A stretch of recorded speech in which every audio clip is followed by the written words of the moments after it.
तुम बेटी तो बहुत अच्छी हो, लेकिन उससे अच्छी तुम बहू हो। तुम बार बार यह एहसास दिलाती हो कि तुम जैसी औलाद को पाकर ये दीवान कंगाल नहीं रहा, धनवान बन गया है।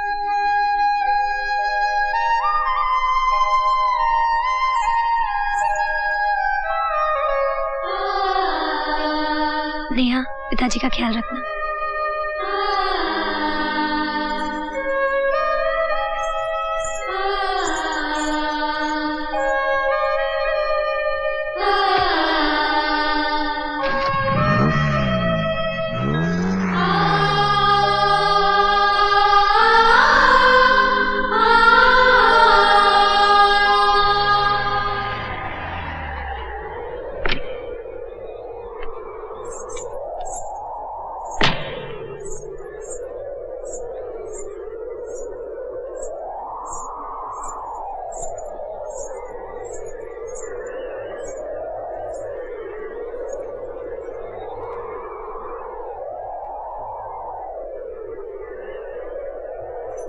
दीदी, आप ससुराल नहीं गई? कोई आएगा तभी तो जाऊंगी। मैं कोई ऐसे वैसे घर की नहीं कि खुद ही अपना सामान उठा के उठल्लू की तरह ससुराल चली जाऊं। इस तरह तो अगर ये जाना भी चाहेगी ना तो भी नहीं भेजूंगी। भाई हमारे घर कोई खाने पीने की कमी है क्या जो हमें बोझ लगेगी? क्यों भाभी, आपको कोई पहुंचाने भी नहीं आया? दीवान साहब ने जवान लड़की को अकेले ही भेज दिया। भाई खानदानी लोगों की बात ही निराली होती है।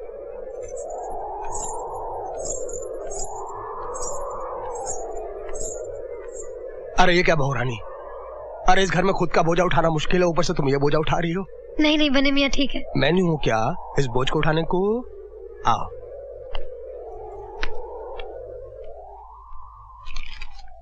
छोटे चौधरी, बहुरानी आई हैं।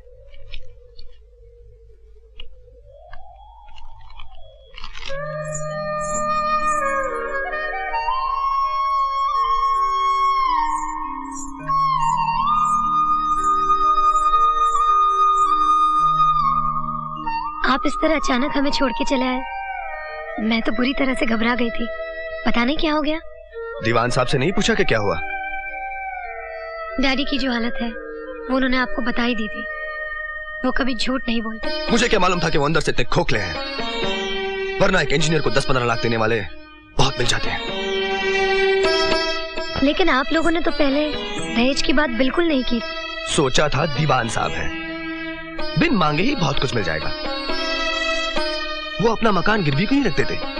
उसे तो गिरवी रखा जा चुका है, उसी से तो हमारी शादी हो पाई है। उसे बेचा भी तो जा सकता है। तो फिर रहेंगे कहाँ? और अभी नेहा की शादी भी तो करानी है। सबको अपनी अपनी चिंता है तो रहे, मेरी भी जो समझ में आएगा मैं वही करूंगा। तो क्या रुपयों के अलावा जिंदगी का और कोई मकसद नहीं? नहीं। हम कम पैसों में भी अपनी जिंदगी खुशी खुशी बिता सकते हैं और वक्त आने पर हम अपना सपना भी पूरा कर सकते हैं। वक्त आता नहीं, लाया जाता है।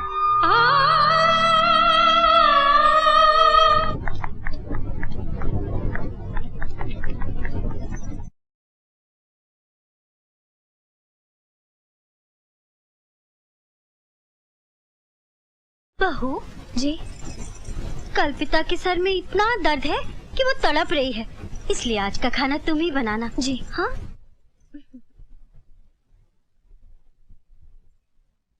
सुना तुमने? तुम्हारे बेटे ने बाल्टी को कुएं में लटका कर देख लिया, चुल्लू भर पानी नहीं निकला जिसमें तुम डूब कर मर सको। हर बात घूम फिर के मुझ पर ही क्यों आ जाती है? क्योंकि तुम्हें शौक चल रहा था ना दीवान साहब का समधी बनने का, है? अरे सुन रहे हो कि बहरे हो गए हो? अरे हो सकता है बहू कुछ शुभ समाचार लाई हो। शुभ समाचार लाती ना तो निरंजन उसके कमरे से गुस्से से बाहर नहीं निकलता। अब तो मुझे कोई और रास्ता नजर नहीं आता। तुम ना बहुत जल्दी ठंडे पड़ जाते हो। वो कैसे? अरे तुम्हारी अंगूठी कहाँ गई? उसका पत्थर सूट नहीं कर रहा था, इसलिए उसमें दूसरा पत्थर लगाने को दिया है। बहू भी सूट नहीं कर रही है, उसका क्या करे? बहू और पत्थर में बहुत फर्क है। पत्थर तो आसानी से निकल जाता है, लेकिन बहू वो खुद ही निकल जाएगी। वो कैसे? अरे पानी भी बूंद बूंद गिरे ना तो पत्थर कट जाता है, और अपनी बहू तो मिट्टी की बनी है, पहली ही बारिश में गायब हो जाएगी।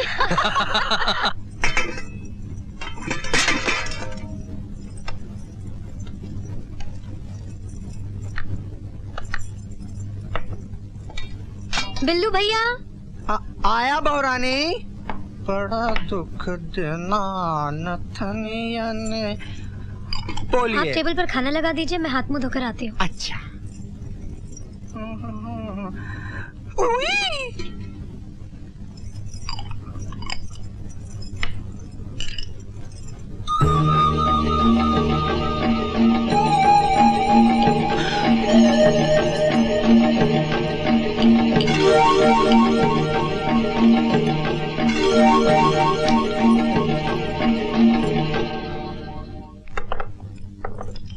खाना आज भाभी ने खुद अपने हाथों से बनाया है।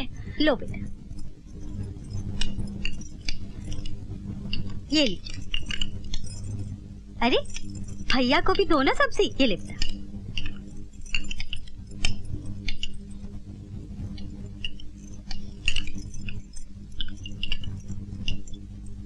ये लो बेटा। अरे रे, इसमें नमक कितना ज्यादा हो गया। हाँ? थू! अरे बहू, तुम्हारा बस चले तो हमें जहर चटा दो।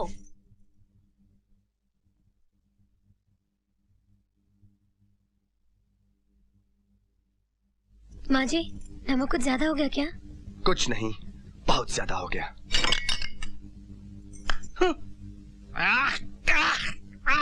पानी दे छोटी, पानी दे जल्दी।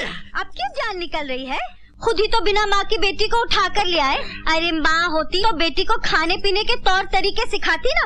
सब तुम्हारा ही किया धरा है, भोगो आप। अरे मेरी तो ये समझ में नहीं आता कि सारी बातें घूम फिर कर मुझ पर क्यों आ जाती हैं।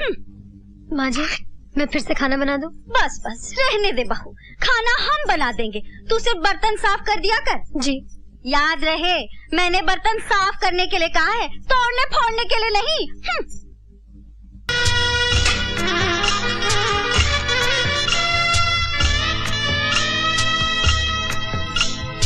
हाय दैया, बेचारे के हाथन की मेहंदी तक नहीं छूटी है, और इतना ढेर सारा काम। बाप रे बाप, इतने बर्तन। आओ, लगता है चौधराइन ने पड़ोसियों के बर्तन भी इधर से मंगा लिए। क्यों? हमारे अपने घर में बर्तन कम है क्या?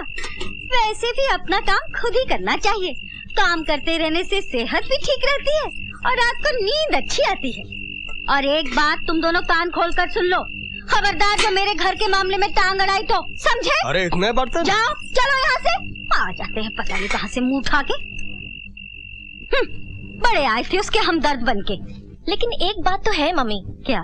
तुमने बेचारे को कुछ ज्यादा ही बर्तन दे दिए हैं। अरे मैं तो और देने वाली थी ताकि रात भर घिसती रहे। वैसे भी निरंजन रात भर आने वाला नहीं है। वो कहाँ गए हैं? बैंक मैनेजर से मिलने गया होगा। इसी महारानी की वजह से तो सारा मामला खराब हुआ है। मैनेजर को पटाने के लिए दारू वारू पिलाएगा और सुबह को लौटेगा। माँ, खाना तैयार है। अच्छा चल।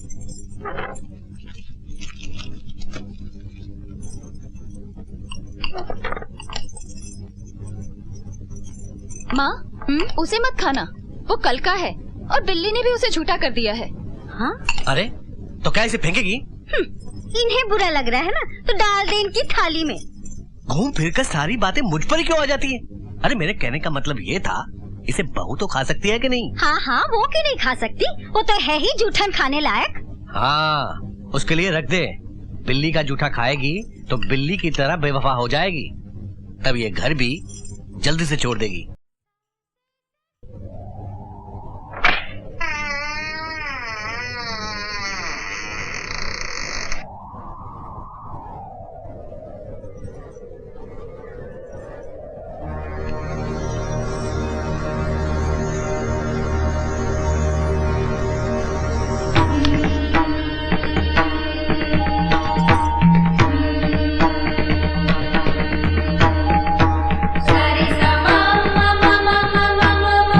बहू,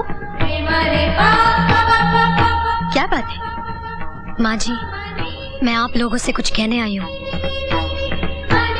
कहो। मुझे मालूम है कि मैं जितना सहूंगी आप उतना ही ज्यादा जुल्म करती जाएंगी। फिर भी मैं आपका हर जुल्म सहती जाऊंगी। अगर आप ये सोचती हैं कि आपके जुल्म करने से मैं ये घर छोड़ दूंगी, तो आप ये गलत सोच रही हैं। एक बात याद रखिए, मैं इस घर में कोई शोभा की चीज नहीं जो बाहर निकालकर फेंक दी जाए। मैं इस घर की दीवार या छत भी नहीं जो तोड़कर नई बना ली जाए। माँ जी, मैं तो इस घर का आंगन हूँ जो इस घर से कभी अलग नहीं की जा सकती।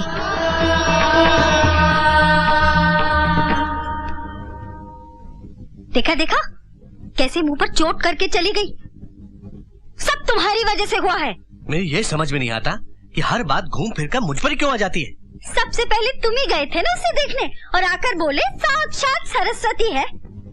अभी का रूप देखा, दुर्गा लग रही थी। अब तो इसे निरंजन से ही ठीक कराना होगा।